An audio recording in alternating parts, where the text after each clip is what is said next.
یک چیده میگن که همین تو در سرت نمیفهمی همین چیزا، دل خاموش که تو در سرت نمیفهمی.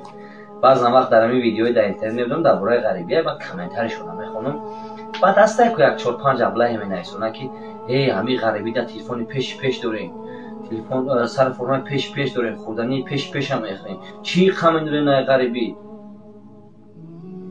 یا که چی عذاب داره همین غریبی همین خمین دارین؟ آخه مادر نه همین خوردنیش در کارای، نه همین سر لباسش در کارای، نه همین تلفن پیش یا برده نام باشه لباس هم کندگی، تلفن هم ندارم، قطعی اهل عائله پدر و مادر اپا و خوار بشیم. غریبی هیچ عذاب نداره در نظر شما، برای که ندیده این هم طریق قبلی مرا.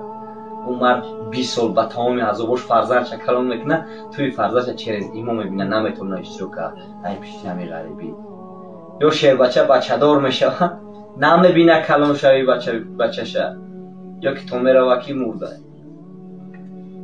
ایشمایلی شیر بچه اوسپید نمیکنه که در جنازه او چش اشتراک کنه، یا اقلا 3 خوک در باره کار پدرش باشه.